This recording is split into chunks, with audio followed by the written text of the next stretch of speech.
अस्सलाम वालेकुम। आज की इस इन्फॉर्मेटिव और इंटरेस्टिंग वीडियो में मैं आपको दिखाने वाला हूँ कुछ ऐसे स्पर्म्स जो कि प्रेगनेंसी यानी कि हमल पैदा करने की ताकत नहीं रखते। बज़ाहिर देखने में तो वो हरकत भी कर रहे होते हैं और उनके अंदर प्रॉपर तौर पे उनका डीएनए मौजूद भी होता है, वो हरकत कर रहे होते हैं, मूवमेंट में होते हैं, लेकिन उनके अंदर इतनी सलाहियत नहीं होती कुछ वजूहात की बिना पर, कुछ बीमारियों की बिना पर कि वो प्रेगनेंसी यानी कि हमल पैदा करने की काबिलियत नहीं रखते।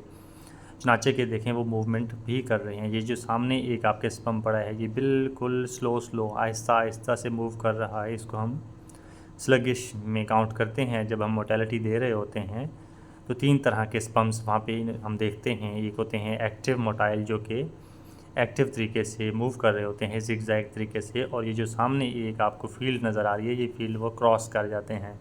और दूसरे नंबर पे हम देते होते हैं स्लगिश स्पर्म्स जो कि मूवमेंट तो कर रहे होते हैं लेकिन इतनी तेज़ी से नहीं कर रहे होते कि वो फीमेल की ओवरी में जाएं, वहाँ पे आके एग से मिलें और उसके अंदर पेनिट्रेट कर पाएँ। उनके अंदर ताकत नहीं होती, वो स्लो मूव कर रहे होते हैं, वो स्लगिश में आते हैं।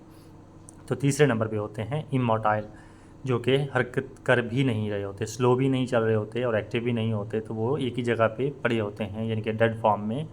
तो वो इमोटाइल स्पर्म्स में आते हैं। मोटेलिटी के अंदर ये 3 चीज़ें मेन देखी जाती हैं, एक्टिव, स्लगिश और इमोटाइल।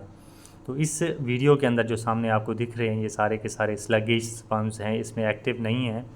और कुछ इमोटाइल जो डेड पड़े हुए हैं वो तो वैसे भी प्रेगनेंसी नहीं कर सकते, लेकिन ये जो स्लगिश आपको दिख रहे हैं स्लो मूव कर रहे हैं ये भी प्रेगनेंसी यानी कि हमल की सलाहियत नहीं रखते, क्योंकि इतने स्लो होते हैं, इनके अंदर ताकत नहीं होती कि ये एग में पेनिट्रेट हो सकें और एग के अंदर ही जाके वहाँ पे प्रेगनेंसी कर सकें। तो ये जो आपको एक स्पर्म दिख रहा है, ये वाले स्पर्म 2 नीचे पड़े हुए हैं, ये स्लगिश तो हैं, उसके साथ ये स्पर्म एबनॉर्मल भी हैं। ये नॉर्मल कंसीडर नहीं किए जाते, क्योंकि अगर आप इसको गौर से देखें तो इसकी एक तो हेड प्रॉपर नहीं है और उसके साथ साथ इसकी टेल जो है वो छोटी सी टेल है, चिपकी हुई टेल है साथ में। तो टेल इसको मूवमेंट में हेल्प करती है। जब स्पर्म मूव कर रहा होता है, आगे ज़िगज़ैग तरीके से जा रहा होता है, तो इसकी टेल इसको मूवमेंट में हेल्प कर रही होती है।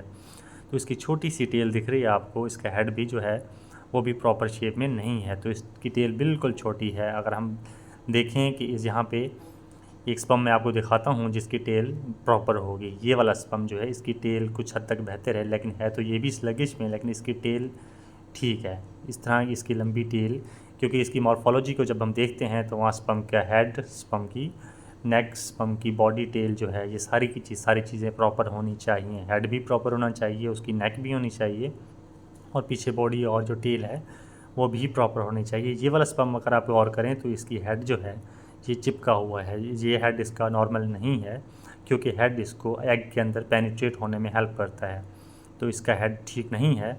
इसके साथ साथ आप अगर ये गौर से देखें तो कुछ इमैच्योर सेल्स भी पड़े हैं। स्पर्म सेल्स जो हैं वो मैच्योर नहीं हैं, वो साइज़ में छोटे हैं। एक तो मैच्योर स्पर्म्स होते हैं जिसकी बॉडी पूरी प्रॉपर बन चुकी होती है, और कुछ जो है इमैच्योर, वो छोटे रह जाते हैं।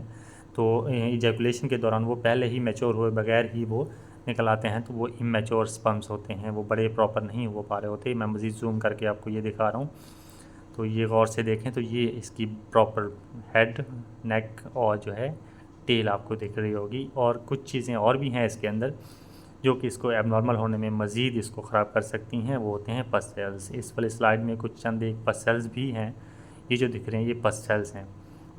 पस क्या करते हैं, कोई ना कोई इन्फेक्शन, ज़ाहिर है इन्फेक्शन जब होगा तो पस सेल्स आना शुरू हो जाएंगे, और जब सीमन में पस सेल्स आ रहे होते हैं तो फिर उसकी मोटेलिटी पे काफ़ी फ़र्क पड़ता है और स्पर्म्स जो हैं वहाँ पे डेड भी होना शुरू हो जाते हैं उस इन्फेक्शन की वजह से। तो ये जो आपको दिख रहे हैं ये वाले पस सेल्स हैं। सीमन के अंदर पस सेल्स नहीं होने चाहिए नॉर्मल सीमन के अंदर।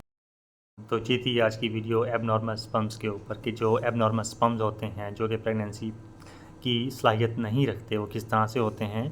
नॉर्मल स्पर्म्स का मैंने आपको बताया कि उसके हेड, नेक और उसकी टेल, बॉडी, हर चीज़ प्रॉपर होनी चाहिए, जबकि यहाँ पे जो है वो एबनॉर्मल हैं और स्लगिश भी हैं। यहाँ पे कोई भी स्पर्म्स जो है वो मोटाइल नहीं पड़ा, एक्टिव मोटाइल नहीं है। अगर वीडियो इन्फॉर्मेटिव लगी तो इसको आगे शेयर भी ज़रूर कीजिए और वीडियो को लाइक और चैनल को सब्सक्राइब कर दें। Thank you so much.